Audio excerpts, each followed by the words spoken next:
निवेदन है कि जैसे पेप्सी कोक 2 विदेशी कंपनियां, ऐसी 5000 कंपनियां हैं, उनमें से कुछ और कंपनियां हैं जो टूथपेस्ट बेचती हैं, उनको भी बहिष्कार करिए। जैसे Colgate, Closeup, Pepsodent, Cibaca, Forhans, ये सारी विदेशी कंपनियां। इनका पेस्ट आप बाजार में खरीदते हैं ना, 30 रुपए का 100 ग्राम आता है, 300 रुपए किलो। पढ़े लिखे लोग बहुत टूथपेस्ट इस्तेमाल करते हैं, गाय का घी नहीं खाते, 150 रुपए किलो, 300 रुपए किलो का पेस्ट मुंह में लगा के वॉश बेसिन में थूकते रहते हैं और कहते हैं हम बहुत स्मार्ट हैं, क्योंकि दिन में 3-3 बार थूकते हैं। सुबह ब्रेकफास्ट के बाद ब्रश करते हैं, थूकते हैं, फिर लंच के बाद फिर थूकते हैं, फिर रात को डिनर के बाद फिर थूकते हैं। पढ़े लिखे लोगों को मैं कहता हूं ये क्यों करते हो पेस्ट इतना? कहते हैं जी ये बहुत अच्छी क्वालिटी। क्या है इसमें क्वालिटी? कहते हैं झाग बहुत बनता है इसमें, फोम बहुत बनता है। तो मैं कहता हूं फोम तो एरियल में भी बनता है, फोम तो डिटर्जेंट पाउडर में भी बनता है, फोम तो शेविंग क्रीम में सबसे ज्यादा बनता है, फोम तो शैम्पू में सबसे ज्यादा बनता है। तो आप शैम्पू से ही दांत साफ क्यों नहीं करते? शेविंग क्रीम क्यों नहीं लगा लेते अपने दांतों में? आपको क्वालिटी चाहिए, अगर फोम ही लेना है तो फोम तो एरियल में है, रिन में है, व्हील में है, सब में है।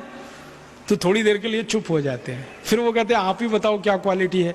मैं कहता हूं भैया टूथपेस्ट की क्वालिटी ये होती है कि उसमें मिलाया हुआ क्या है। ये कॉलगेट, क्लोजअप, पेप्सोडेंट, सिबाका, फॉरेंस, ये जितने भी टूथपेस्ट आप बाजार से खरीदते हैं विदेशी कंपनियों के, इनमें एक केमिकल मिलाते हैं जो फोम पैदा करता है। उस केमिकल का नाम है सोडियम लॉरेल सल्फेट। आप एक छोटा सा काम करना, किसी एक हायर सेकेंडरी स्कूल में चले जाना या किसी डिग्री कॉलेज में चले जाना जहां केमिस्ट्री पढ़ाई जाती हो, केमिस्ट्री के किसी लेक्चरर से मिल लेना और उनसे कहना कि केमिस्ट्री की डिक्शनरी दे दो। हर स्कूल कॉलेज में केमिस्ट्री की डिक्शनरी होती है, जैसे इंग्लिश की डिक्शनरी ना, वैसे केमिस्ट्री की डिक्शनरी। केमिस्ट्री की डिक्शनरी खोलना और उसमें यह शब्द पढ़ना, सोडियम लॉरेल सल्फेट। उसके सामने लिखा हुआ है पॉइजन, जहर है वो, और कैंसरस है, कार्सिनोजेनिक है। केमिस्ट्री की डिक्शनरी में जब सोडियम लॉरेल सल्फेट को आप पढ़ेंगे तो उस पर लिखा हुआ कार्सिनोजेनिक पॉइजन, माने कैंसर करने वाला जहर, वो डाला जाता है कॉलगेट, क्लोजअप, पेप्सोडेंट जैसे टूथपेस्ट में। और आपको सुनकर हैरानी होगी कि अमेरिका और यूरोप में ये जो कॉलगेट बिकता है ना, क्लोजअप वगैरह, तो वहां भी डालते हैं सोडियम लॉरेल सल्फेट। लेकिन वहां के कानून इतने सख्त हैं कि जिस टूथपेस्ट में सोडियम लॉरेल सल्फेट डाल दिया उसके रैपर पर चेतावनी लिखनी पड़ती है, वैसे ही जैसे भारत में सिगरेट के पैकेट पर लिखा रहता है। आपने देखा भारत में सिगरेट पैकेट पे लिखा रहता है सिगरेट पीना स्वास्थ्य के लिए हानिकारक है। अमेरिका में कॉलगेट के रैपर पर यह लिखा रहता है Colgate is injurious to health. Britain में कॉलगेट के रैपर पर लिखा रहता है Colgate is injurious to health.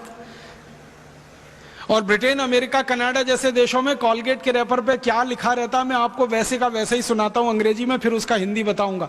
उसमें लिखते हैं please keep out this Colgate from the reach of the children below 6 years।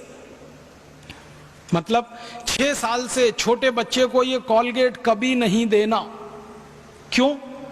छोटे बच्चे कॉलगेट को चाट लेते हैं और कॉलगेट में केमिकल है जो कैंसर करता है, सोडियम लॉरेल सल्फेट। वो बच्चे की मृत्यु हो सकती है कैंसर से। इसलिए अमेरिका, यूरोप के देशों में कॉलगेट के रैपर पर लिखा होता है please keep out this Colgate from the reach of the children below 6 years। दूसरा वाक्य लिखते हैं in case of accidental injection please contact immediately poison control centre. माने गलती से किसी बच्चे ने कॉलगेट कर लिया तो तुरंत उसको हॉस्पिटल लेके जाना। क्यों? क्योंकि जहर खा लिया उसने। और तीसरा वाक्य लिखा होता है if you are a adult then take the paste on your brush only in pea size at your own risk. अगर आप बड़े आदमी हैं, 18 साल से बड़े हैं, तो अपने ब्रश पर कॉलगेट की बिल्कुल थोड़ी सी मात्रा लेना। चने और मटर के दाने से भी आधा इतना ही कॉलगेट लेना, क्योंकि ये कैंसरस है। अब अमेरिका, यूरोप में ये चेतावनी लिखी जाती है। कॉलगेट के बारे में भारत में ऐसी कोई चेतावनी वो नहीं लिखते। भारत में तो उल्टा है, विज्ञापन जब आता है ना कॉलगेट का तो दिखाते हैं ब्रश भर भर के लेना, ताकि मरो तो जल्दी मरना। इतना बड़ा धोखा आपके साथ हो रहा है ये कॉलगेट का। तो मेरी आपको हाथ जोड़कर विनती है कि जैसे आपने संकल्प लिया पेप्सी कोक नहीं पिएंगे, दूसरा संकल्प लीजिए कि ये विदेशी कोलगेट, क्लोजअप, पेप्सोडेंट, सिबाका फॉरेंस भी नहीं करेंगे। तो अब आप बोलेंगे फिर क्या करें? अपने पतंजलि योग पीठ का बहुत अच्छा टूथपेस्ट अभी आया है, दंत कांति, उसे कर सकते हैं। पतंजलि योग पीठ का एक बहुत अच्छा दंत मंजन है, उसे आप कर सकते हैं। अगर आप पतंजलि योगपीठ का दंत मंजन या दंत क्रांति खरीदते हैं तो उसका पैसा आप पतंजलि योगपीठ को देते हैं, जो भारत स्वाभिमान के काम में आने वाला है।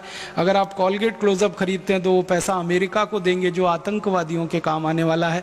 आपको तय करना है आपको क्या करना।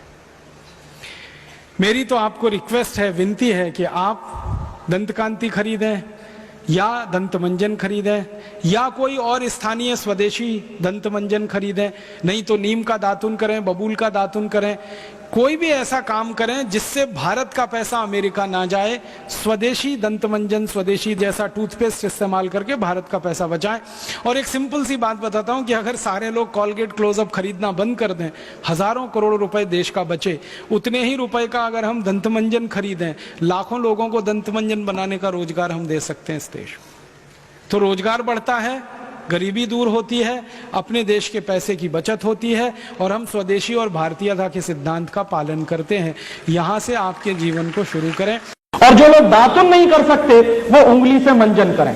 काला दंत मंजन आता है, लाल दंत मंजन आता है, सबसे बढ़िया दंत मंजन नमक मीठू, वो आपके सबके घर में है। दंत मंजन क्यों करें? क्योंकि ये जो उंगली होती है, दाहिने हाथ की पहली उंगली, इसमें एक मेरिडियन पॉइंट होता है। एक्यूप्रेशर का विज्ञान बताता है कि दाहिने हाथ की पहली उंगली में लार्ज इंटेस्टाइन का एक मेरिडियन पॉइंट है। तो जितनी देर आप उंगली से दांत साफ करते हैं, दांतों की सफाई होती है, मसूड़ों की मालिश होती है, उससे भी बड़ा काम होता है, आपकी बड़ी आंत की पूरी सफाई होती है, आपको मालूम नहीं है। इसलिए हजारों साल से इस देश में उंगली से दांत साफ करने की परंपरा है। बहुत वैज्ञानिक काम है उंगली से दांत साफ करना। तो या तो उंगली से दांत साफ करिए या करिए दातुन, दोनों बेस्ट क्वालिटी हैं। हिंदुस्तान का सैकड़ों करोड़ रुपए। मेरी आपसे एक ही विनती है, वो ये कि कभी भी विदेशी वस्तुओं में क्वालिटी देखने की कोशिश ना करें। कोई क्वालिटी उनमें होती नहीं, उनमें सिर्फ विज्ञापन होता है। और जिन वस्तुओं में विज्ञापन होता है उनमें क्वालिटी नहीं होती है, और जिन वस्तुओं में क्वालिटी होती है उनका विज्ञापन नहीं होता है। आपने कभी देखा गाय के घी का विज्ञापन होता है? क्योंकि उसमें क्वालिटी होती है। डालडा का विज्ञापन बार बार होता है क्योंकि क्वालिटी नहीं होती। गाय के दूध का विज्ञापन नहीं करना पड़ता। डेयरी के पैकेट वाले दूध का बिना विज्ञापन किए वो बिकता नहीं है। माँ के हाथ की बनाई हुई रोटी को विज्ञापन नहीं लगता, लेकिन डबल रोटी और पाव रोटी बिना विज्ञापन के नहीं बिकती है। माने जो चीज जितनी रद्दी होगी क्वालिटी में, उसका विज्ञापन उतना ज्यादा ही होगा।